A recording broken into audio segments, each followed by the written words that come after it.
Здравствуйте, друзья! С вами юрист Валерий Табаков. Поздравляю вас с праздником Пасхи. Христос воскресе! Воистину воскресе! Сегодня мы поговорим о языке. Речь пойдет о языке в Украине. Что здесь важно отметить? Согласно Конституции Украины, статья 10. Украинский язык имеет статус государственного. Русский язык, в свою очередь, обладает статусом свободно используемого языка.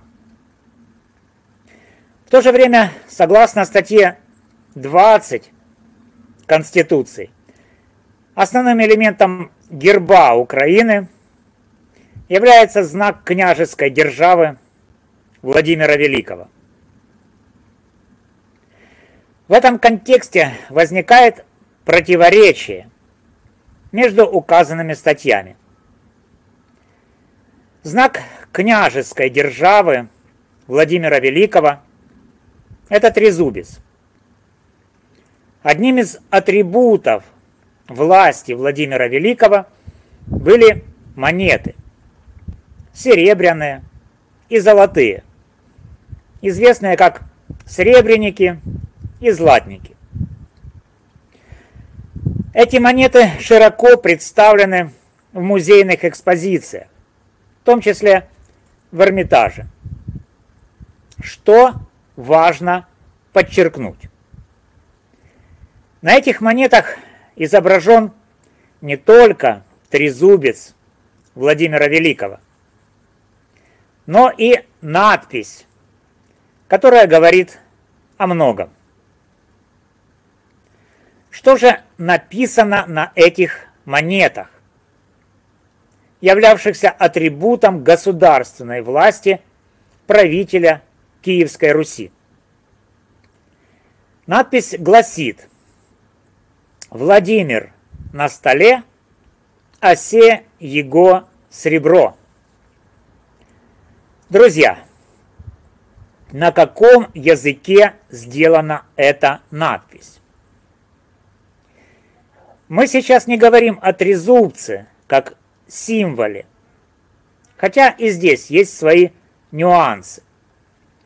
Например, знаком князя Святослава был двузубец, который можно считать родовым знаком.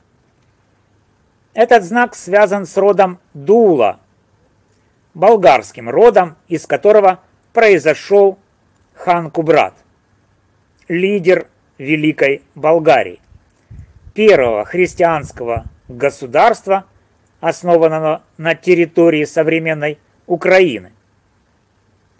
Кубрат, кстати, был похоронен в Полтавской области, но вернемся к надписи. Она гласит: «Владимир на столе, а се его сребро». Еще раз обратимся к Конституции, к статье 10, где закреплен статус государственного языка украинского. Согласно позиции Академии наук Украины и филолога Ирины Фарион, украинский язык считается языком племени Русь. Теперь рассмотрим надпись на монетах Владимира, где изображен основной элемент государственного герба Украины – трезубец. На каком языке эта надпись? «Владимир на столе, а се его сребро». Если бы это был староукраинский язык, надпись, вероятно, звучала бы иначе. Например, так: «Володимир на столі, а це його срібло». Или я ошибаюсь? Может быть, украинцы называли серебро сребром, а потом начали называть его среблом. Или, может, они раньше говорили на столе, а потом стали говорить на столи. Или говорили его, а потом исковеркали его на його. Как это объяснить? Вы же не думаете, что на монетах Владимира 3 орфографических ошибки? Друзья, на мой взгляд, это надпись на монетах князя Владимира, где изображен трезубец, сделана не на староукраинском языке, то есть не на языке племени Русь.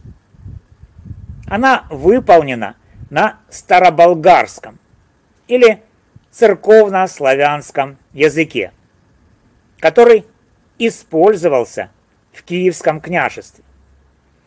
Я избегаю термина «русское княжество», чтобы не вызвать путаницы. Итак, эта надпись не на староукраинском языке. Если бы это был староукраинский язык, надпись звучала бы так: «Володимир на столі, а це його срібло», а не «Владимир на столе, а се его сребро». Поэтому, что бы мне ни возражали, я убежден, что эта надпись сделана на церковно-славянском или староболгарском языке. Теперь сделаем следующий шаг. Логично предположить, что и язык, как атрибут государственности, должен быть взят с тех же монет. Но язык на этих монетах не староукраинский и не язык племени Русь. То есть мы берем с этих монет элемент государственного герба Украины, и логично, что с этих же монет следует взять и язык державы Украина. Это не староукраинский язык, а церковнославянский или староболгарский язык, от которого в свою очередь произошел современный русский язык. Таким образом,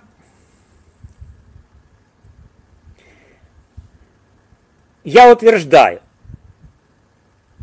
что при определении государственного языка в Конституции Украины была допущена стратегическая ошибка. Если государственность Украины опирается на традиции Киевской Руси, как указано в указе президента Зеленского от 24 августа 2021 года, то государственный язык также должен быть взят с этих монет. Но на монетах язык не староукраинский, а церковно-славянский или староболгарский, от которого произошел русский язык.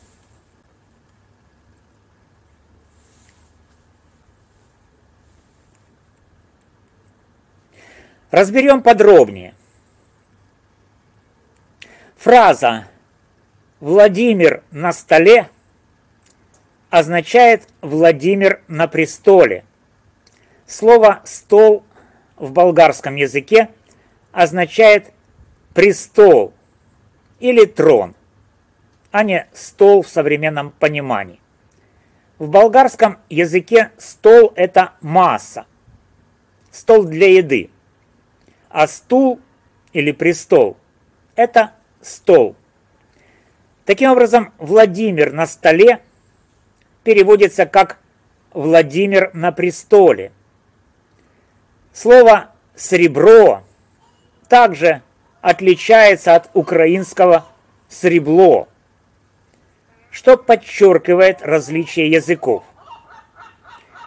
Если Украина берет трезубец с монет Владимира Великого как символ государственности, но игнорирует язык этих монет, это, на мой взгляд, непоследовательно.